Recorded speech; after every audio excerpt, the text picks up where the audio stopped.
The morning sun cast long shadows across the pristine courtyard of Buckingham Palace as Sergeant James Mitchell adjusted his red tunic for what he believed would be another routine day of ceremonial duty. At 28 years old, James had spent 6 years as one of the Queen's Guard, a position that demanded absolute discipline, unwavering attention. In complete silence, regardless of the circumstances around him, James took immense pride in his role. Standing motionless for hours, enduring tourists' attempts to make him laugh, and maintaining perfect posture in all weather conditions had become second nature to him. His family back in Yorkshire often joked that he had been born for this job, given his naturally serious demeanor and exceptional ability to remain focused under pressure. His mother, Margaret, would tell neighbors with obvious pride how her son stood guard at the most famous palace in the world, protecting traditions that stretched back centuries. On this particular Tuesday morning in September, the palace was preparing for a special visit from American military officials who were in London for a joint training exercise. James had been briefed about the visit the evening before during the usual pre-duty meeting in the guard room. Major Thompson had emphasized the importance of maintaining exemplary standards, as these visits often served as diplomatic showcases of British military excellence.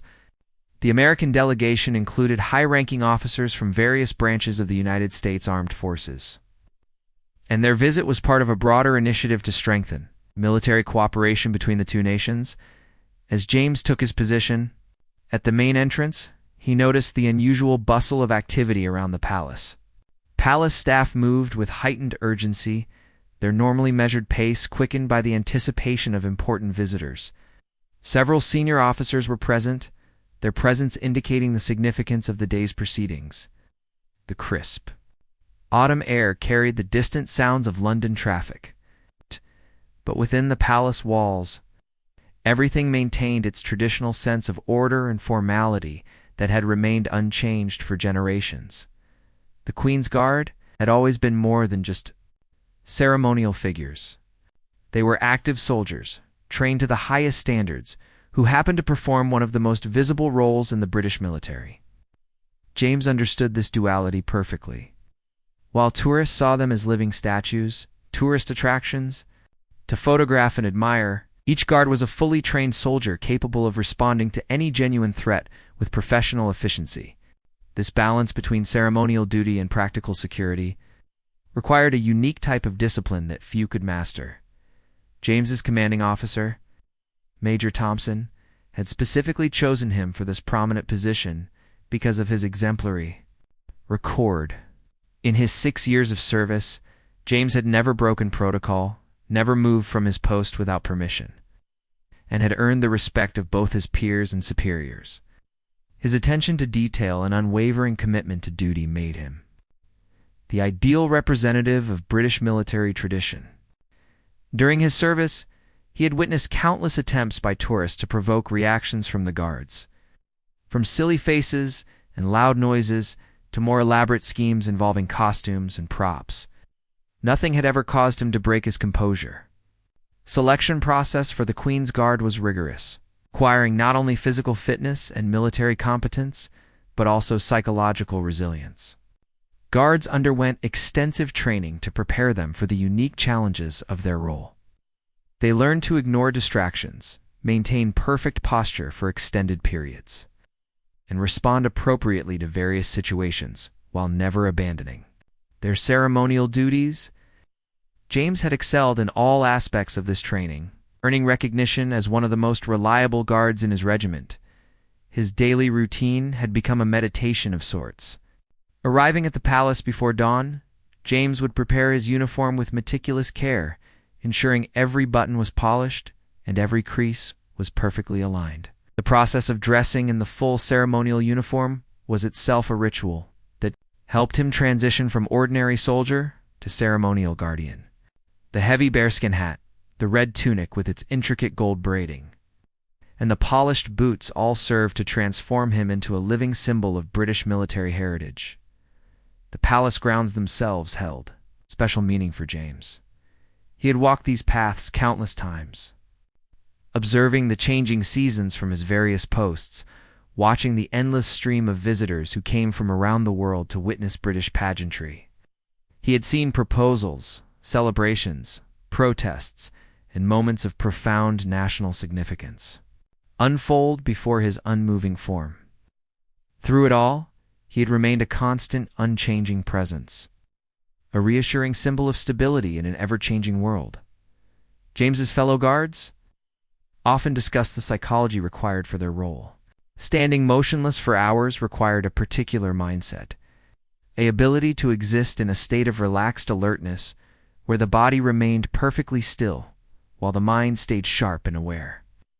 Some guards found this challenging, struggling with the monotony or the physical demands of the position. James, however, had discovered an almost zen-like quality to the experience. He found peace in the stillness, strength in the silence, purpose in the preservation of tradition. The tourists who gathered to photograph the guards rarely understood the depth of training and commitment required for the role. They saw the colorful uniforms and formal ceremony, but they missed the years of military service, the physical conditioning, and the mental discipline that enabled each guard to perform their duties flawlessly day after day. James didn't mind this misunderstanding. He viewed it as part of the job. The guards were meant to be symbols, representations of something larger than themselves. And symbols were most effective when their human complexity remained hidden. Little did James know that within the next few hours, his perfect record would be challenged in a way that no amount of training could have prepared him for. The American delegation was about to arrive, and among them was an officer whose unconventional approach to military protocol would test James's legendary composure in ways he never imagined possible. The morning had begun like countless others, but it would end as one of the most memorable days in his military career. A day that would force him to question the very foundations of his understanding about duty, tradition, and human nature. The black vehicles of the American delegation pulled through the palace gates at precisely 11 o'clock. Their arrival marked by the subtle shift in atmosphere that always accompanied visiting dignitaries. James remained perfectly still at his post, his eyes fixed straight ahead as protocol demanded, though his peripheral vision caught glimpses of the emerging visitors. The sound of car doors closing and the murmur of American voices created a new layer of background noise that James automatically filtered out. Maintaining his focus on his primary duty of vigilant observation, leading the group was Colonel Sarah Martinez, decorated officer from Fort Bragg, who had earned her reputation through years of combat experience and exceptional leadership. At 42, she commanded respect wherever she went, but her approach to military formality was notably different from the rigid British tradition. Colonel Martinez believed that effective leadership sometimes required breaking conventional boundaries to achieve better results. Her philosophy had been shaped by multiple deployments in challenging environments, where adaptability often meant the difference between mission success and failure. Colonel Martinez had grown up in a military family in Texas, where her father, a retired Army sergeant, had instilled in her both respect for military tradition and a healthy skepticism about blind adherence to protocol. Throughout her career, she had observed how different military cultures approached the balance between ceremony and practicality. Her experience in various international assignments had taught her that while traditions served important purposes, they should never become obstacles to effective communication and genuine human connection. As the delegation began their tour of the palace grounds, James could hear fragments of conversation drifting his way. The Americans were clearly impressed by the historical significance and grandeur of their surroundings, their voices carrying notes of genuine appreciation and professional curiosity. Their guide, Sir Geoffrey Worthington, a senior palace official, with 30 years of experience in diplomatic protocol, was explaining the various traditions and customs that governed daily life within these ancient walls. His polished Oxford accent provided a stark contrast to the varied American dialects represented in the visiting group.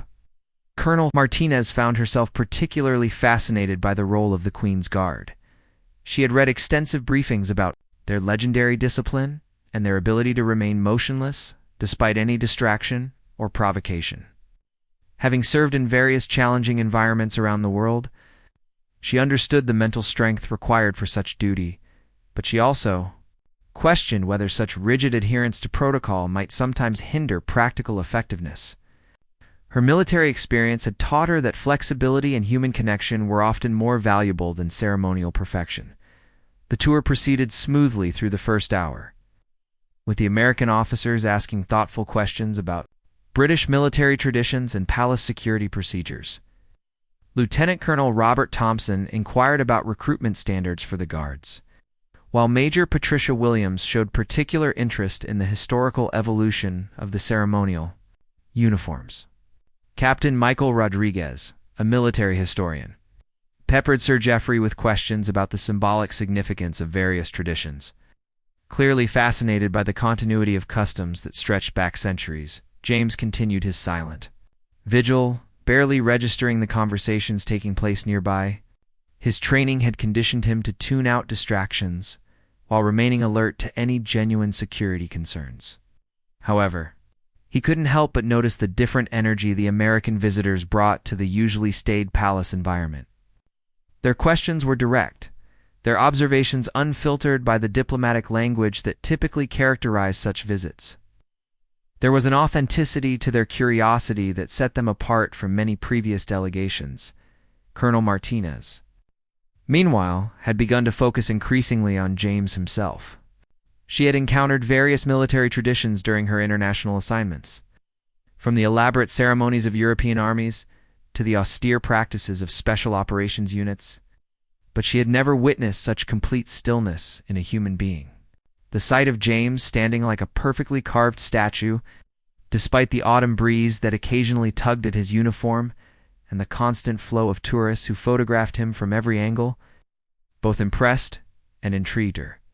What struck Colonel Martinez most profoundly was the apparent disconnect between the Guard's obvious humanity and his statue-like presentation. She could see the subtle signs of life that his training couldn't completely suppress. The barely perceptible rise and fall of his chest, the occasional flutter of his eyelids, the slight tension in his jaw that suggested concentration. These tiny indicators of his humanity made his stillness even more remarkable. But they also raised questions in her mind about the psychological cost of such rigid self-control. Her own military experience had taught her the value of discipline and protocol, but it had also shown her the importance of maintaining individual agency and human connection. Even within highly structured environments, she had seen too many soldiers who had become so focused on following orders that they lost their ability to think critically or respond creatively to unexpected situations. While she respected the obvious skill required to maintain such perfect composure, she wondered whether this type of training might actually limit a soldier's effectiveness in dynamic situations. The other members of the American delegation had moved on to examine other aspects of the palace security arrangements. But Colonel Martinez remained fixed on James. She found herself studying his face, searching for any sign of acknowledgement or awareness of her presence. His eyes remained focused on a point somewhere beyond her, giving no indication that he registered her intense scrutiny. This apparent indifference both challenged and fascinated her, triggering her natural inclination to test boundaries and explore the limits of established systems. What Colonel Martinez didn't realize was that her natural tendency to challenge conventional approaches was about to clash with one of Britain's most sacred military traditions in a way that would create an unforgettable moment for everyone present. Her growing fixation on the Guard's unnatural stillness was building toward a confrontation that would test not only James's legendary composure, but also her own understanding of the relationship between military discipline and human nature. As the tour group gathered near James's position, Colonel Martinez's curiosity about the Queen's Guard reached a tipping point. She had spent her military career believing that adaptability and quick thinking were more valuable than blind adherence to protocol. Looking at James's unwavering stance, she decided to conduct what she considered an informal test of British military training. The approach was not malicious, but rather born from a genuine desire to understand the practical limits of such rigid discipline. The palace guide was explaining the historical significance of the Guard's uniform, when Colonel Martinez suddenly stepped forward, positioning herself directly in James's line of sight. Sir Geoffrey paused mid-sentence, his experienced diplomatic instincts immediately recognizing that something unusual was about to unfold. The other American officers, initially engaged in their own conversations, began to notice the shift in atmosphere as their commanding officer moved away from the group. Colonel Martinez called out in her clear, commanding voice, addressing James directly. "I'm Colonel Martinez, United States Army. I wanted to personally thank you for your service and dedication." Her words carried across the courtyard with surprising volume, drawing the attention of nearby tourists and palace staff. The formal introduction was delivered with genuine respect, but James could detect the underlying challenge in her tone. His training had taught him to recognize when someone was testing the boundaries of protocol. James remained perfectly motionless, his eyes fixed straight ahead as regulations demanded. However, Colonel Martinez's direct approach had created an unusual situation. Most visitors who attempted to engage the guards did so playfully or disrespectfully, making it easy to ignore them. Colonel Martinez, however, was addressing him as one professional soldier to another, which added a layer of complexity that his training manuals had never explicitly covered. The respectful nature of her approach made it more difficult to simply dismiss her words as tourist antics. Sir Geoffrey stepped forward, his diplomatic training kicking in as he attempted to manage the situation. "Colonel Martinez, if I may explain. The Queen's Guards maintain their positions in silence as part of their ceremonial duties. They are not permitted to engage in conversation while on duty." His voice carried the polished authority of years spent managing delicate situations. But Colonel Martinez seemed undeterred by his gentle intervention. "Understand the protocol," Colonel Martinez replied, her voice growing slightly louder. "But surely a fellow soldier can acknowledge a greeting from an ally. We fought alongside each other in multiple conflicts. Doesn't that shared service mean something?" Her questions were directed at James, but they also seemed a challenge. The entire system of rigid ceremonial protocol that governed his behavior? The other American officers exchanged uncertain glances, unsure whether to support their colonel's unconventional approach or distance themselves from what appeared to be a brewing diplomatic incident. The tension in the courtyard became palpable. As tourists began to gather, sensing that something unusual was happening, cameras and phones emerged as visitors positioned themselves to capture whatever might unfold. Palace staff began to appear at strategic points around the area, their presence both subtle and reassuring. Major Thompson, who had been observing from a distance, began moving closer to the situation. His expression carefully neutral, but his body language suggesting readiness to intervene if necessary. James felt his heart rate increase slightly, though his outward appearance remained unchanged. This was precisely the type of situation that his training had prepared him for. Yet the specific nature of Colonel Martinez's challenge made it more complex than the typical tourist provocations he was accustomed to handling. Her words carried genuine respect and professional courtesy, making them harder to ignore than obvious attempts at humor or disrespect. The colonel was clearly testing his resolve, but she was doing so in a way that acknowledged his military professionalism. Colonel Martinez, observing James's continued silence, decided to escalate her approach. "I've served in Iraq and Afghanistan," she continued, her voice now carrying clearly across the courtyard. "I've seen British soldiers in action, and I have nothing but respect for their courage and professionalism. Surely that shared experience deserves some acknowledgement." Her words were carefully chosen to appeal to military brotherhood and shared service, creating additional pressure on James to respond in some way. The silence that followed felt charged with tension. James could feel the weight of dozens of eyes upon him, from the American delegation to the growing crowd of tourists. To his own superiors, who were now watching from various positions around the courtyard, his training told him to maintain his position regardless of provocation. But Colonel Martinez's approach was forcing him to navigate uncharted territory where the usual rules seemed insufficient. Sir Geoffrey made another attempt to defuse the situation. Colonel Martinez, perhaps we could continue our discussion of military cooperation in a different setting. I'm sure Major Thompson would be delighted to arrange a more formal meeting where such conversations would be more appropriate. His suggestion was diplomatically phrased, carried an undertone of urgency as he recognized the potential for the situation to escalate beyond manageable bounds. However, Colonel Martinez was not ready to abandon her experiment. She had become genuinely curious about the psychological mechanisms that allowed James to maintain such complete composure in the face of respectful but direct challenges to his protocol. Her military background had taught her to probe for weaknesses and test systems, and she was applying those same instincts to understand the limits of British ceremonial discipline. What happened next would forever change James's understanding of duty and protocol.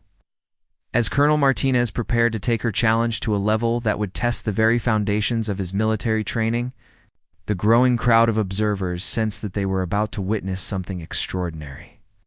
A clash between two different military philosophies that would force everyone present to reconsider their assumptions about tradition, respect, and human nature. Colonel Martinez took a deep breath and made a decision that would later be discussed in military academies on both sides of the Atlantic. Drawing upon her years of combat experience and her understanding of human psychology under pressure, she decided to employ a tactic that had never been attempted in the courtyard of Buckingham Palace. With the precision of a trained military strategist, she positioned herself at the optimal distance from James and prepared to execute what she later described as a stress test of ceremonial protocols. Sergeant Sajin, she suddenly bellowed at the top of her lungs, her voice carrying with the authority and volume that had commanded troops across multiple battlefields. The sound exploded across the courtyard like a thunderclap, causing nearby tourists to jump in startled surprise and several pigeons to launch into panicked flight. Her military bearing transformed completely as she channeled the full force of her commanding presence, her posture straightening to its full height as she delivered what could only be described as the most authoritative military shout ever heard. Within the palace walls, the effect was instantaneous and profound. James felt every muscle in his body respond to the unmistakable sound of military command, his nervous system triggering responses that had been drilled into him through years of training that predated his ceremonial duties. The colonel's voice carried the specific tone and cadence that bypassed conscious thought and spoke directly to deeply ingrained military conditioning. For a fraction of a second, every instinct screamed at him to respond with the automatic "Yes, ma'am." That had been his reflexive response to superior officers throughout his military career. "Sir." Geoffrey's face turned pale as he realized the implications of what was unfolding. In 30 years of diplomatic service, he had never encountered a situation quite like this. The colonel's approach was simultaneously respectful and challenging, professional and provocative, creating a diplomatic incident that had no precedent in palace protocol manuals. He found himself frozen between his duty to maintain his proper ceremonial standards and his recognition that Colonel Martinez's actions, while unconventional, were not inherently disrespectful or malicious. The other American officers stood in stunned silence, their own military training, recognizing the masterful execution of their colonel's strategy, while simultaneously understanding the enormous breach of protocol it represented. Lieutenant Colonel Thompson found himself caught between admiration for his superior's tactical brilliance and concern about the potential diplomatic consequences of her actions. Major Williams instinctively straightened to attention, her own conditioning responding to the command voice, even though it wasn't directed at her. Major Thompson, observing from his position near the palace entrance, felt his own professional instincts engage as he assessed the situation. His responsibility was to protect his soldier while maintaining the dignity of the ceremony. But Colonel Martinez's approach had created a scenario that demanded careful navigation. James was being tested in a way that pushed the boundaries of reasonable expectation, yet the colonel's methods were undeniably professional and rooted in legitimate military tradition. The crowd of tourists had grown significantly, drawn by the obvious drama unfolding before them. Cameras clicked and phones recorded as visitors realized they were witnessing something extraordinary. Social media posts were already being composed as people attempted to capture the significance of the moment. The usually predictable rhythm of palace tourism had been completely disrupted by this unprecedented confrontation between American directness and British ceremony. James felt perspiration begin to form beneath his bearskin hat as he fought to maintain his composure. The colonel's command voice had triggered responses that required enormous effort to suppress.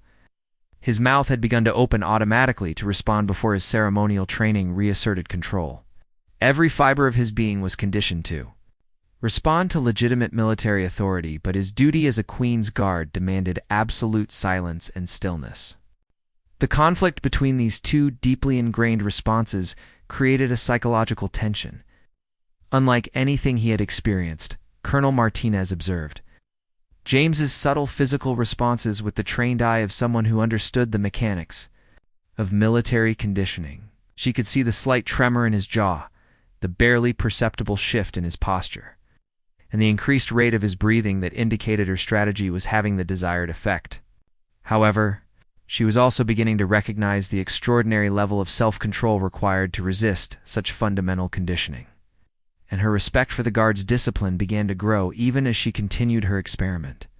The silence that followed her commanding shout stretched across the courtyard like a taut wire.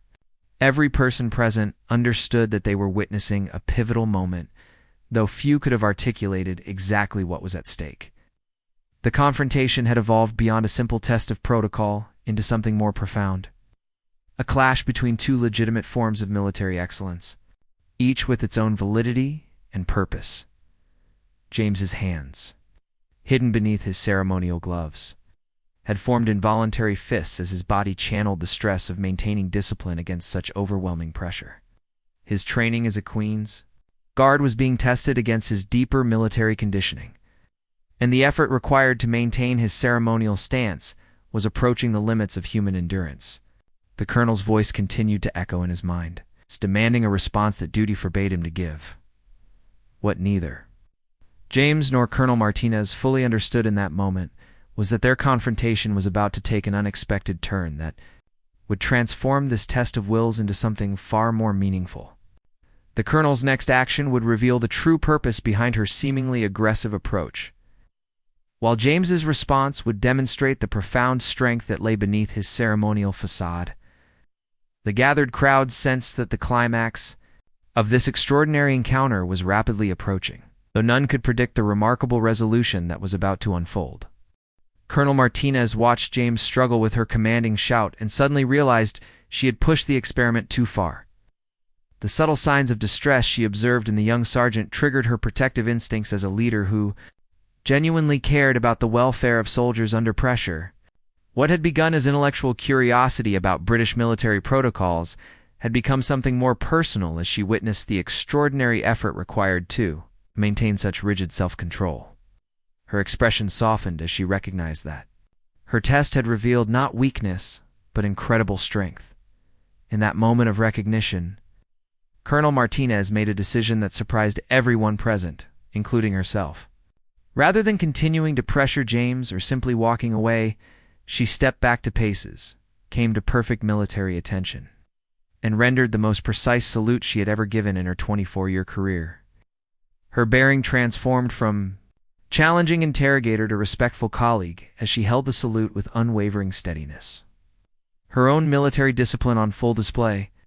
"Sergeant," she said, her voice now carrying warmth and genuine admiration rather than commanding authority. "I want you to know that in all my years of military service, across multiple combat zones and countless training exercises, I have never witnessed such extraordinary discipline and dedication to duty. Your commitment to your role in your country is truly inspirational, and I am honored to have observed such professionalism firsthand." The sincerity in her words was unmistakable, and the gathered crowd seemed to sense the shift in atmosphere. From confrontation to recognition, James felt the tension in his muscles begin to ease slightly as he processed the colonel's change in approach. While he remained motionless and silent, the colonel's words of respect and acknowledgement reached him on a level that transcended protocol and ceremony. For the first time since the encounter began, he felt understood rather than challenged. "Sir." Jeffrey, recognizing an opportunity to transform a potentially embarrassing incident into a diplomatic triumph, stepped forward with renewed confidence. "Colonel Martinez," he said with genuine warmth, "your words demonstrate the finest traditions of military leadership and international cooperation. Respect you've shown for our ceremonial practices while maintaining your own professional Standards exemplifies the partnership between our nations. Major Thompson, who had been preparing for damage control, instead found himself filled with pride for both his soldiers' performance and the colonel's ultimate recognition of that performance. He approached the group with measured steps, his own military bearing reflecting the dignity of the moment. "Colonel Martinez," he said with formal courtesy, "Sergeant Mitchell is indeed one of our finest guards, and your recognition of his dedication honors us all." The other American officers began to understand the deeper purpose behind their colonel's actions. What had initially appeared to be an aggressive challenge had actually been a masterful demonstration of different approaches to military excellence. Lieutenant Colonel Thompson stepped forward to join his commander, adding his own respectful nod toward James's position. Major Williams found herself deeply moved by the display of mutual professional respect between warriors from different traditions. "Colonel." Martinez maintained her salute for a full 30 seconds, a gesture that spoke more eloquently than any words about her genuine respect for James's discipline and dedication. When she finally lowered her hand, she turned to address the gathered crowd of tourists and palace staff who had witnessed the encounter. "Ladies and gentlemen," she announced with clear authority, "you have just observed one of the finest examples of military professionalism and dedication to duty that exists anywhere in the world." The crowd, initially uncertain about what they had witnessed, began to respond with spontaneous applause. What had started as potential entertainment had become something more meaningful, a genuine demonstration of military excellence and international respect. Cameras that had been positioned to capture embarrassment instead recorded a moment of profound mutual recognition between professional soldiers. James felt an unexpected emotion rising within him as the applause continued. Throughout his service as a Queen's Guard, he had grown accustomed to being seen as a curiosity, a tourist attraction, or at best a symbol of British tradition. Colonel Martinez's challenge and subsequent recognition had reminded him that beneath the ceremony lay genuine military competence and dedication. Her words had validated not just his performance but the entire institution he represented. The colonel's approach had been unconventional, even controversial, but her ultimate purpose had been to demonstrate the respect that should exist between professional soldiers regardless of their specific duties or national origins. By pushing James to his limits and then acknowledging the strength she had witnessed, she had created a teaching moment about the nature of military service and the bonds that connect warriors across cultural and ceremonial differences. Sir Geoffrey seized the moment to extend an invitation that would formalize the respect that had been demonstrated. "Colonel Martinez," he said with diplomatic skill, "I would be honored if you and your delegation would join us for tea in the palace, where we might continue our discussion of military traditions and cooperation in a more suitable setting." The invitation transformed the confrontation to an opportunity for deeper cultural exchange, as the immediate tension dissolved into mutual respect and formal courtesy. James remained at his post with renewed understanding of his role's significance. The encounter had tested him in ways he had never anticipated, but it had also revealed the profound respect that his dedication commanded from fellow professionals. Colonel Martinez's unconventional challenge had become an unexpected gift, validation of the value and meaning of his service from someone whose own military excellence was beyond question. The crowd began to disperse, but the impact of what they had witnessed would continue to resonate long after the formal ceremonies concluded. The story of the American colonel who tested a British guard and found not weakness but extraordinary strength would become part of palace lore, a reminder that true military excellence transcends national boundaries and ceremonial differences. 3 hours later, as James completed his duty shift and returned to the guardroom, he found himself processing an experience unlike any other in his military career. The formal changing of the guard ceremony had proceeded flawlessly, but the encounter with Colonel Martinez continued to occupy his thoughts, as he carefully removed his ceremonial uniform and returned to his regular military dress. He reflected on how the colonel's challenge had revealed new dimensions of his own service and its significance. Major Thompson entered the guardroom as James was completing his post-duty routine. "Sergeant Mitchell," he said with evident pride, "your performance today was exemplary." Colonel Martinez specifically requested that I convey her continued admiration for your professionalism and dedication. She mentioned that your demonstration of discipline under pressure was unlike anything she had witnessed in her extensive military career.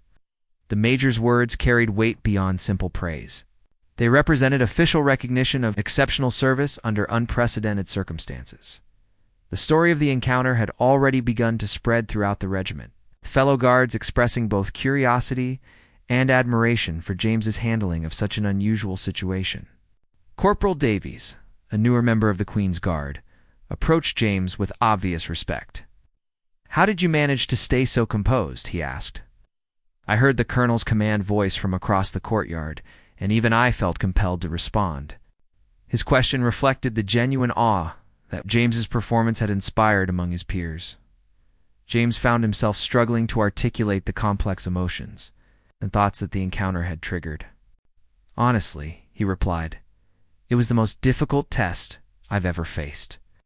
Her command voice was perfectly executed, and every instinct told me to respond. But in that moment, I realized that maintaining my position wasn't just about following orders or preserving ceremony. It was about honoring the trust placed in me and representing something larger than myself. His words revealed the deeper understanding that the colonel's challenge had awakened.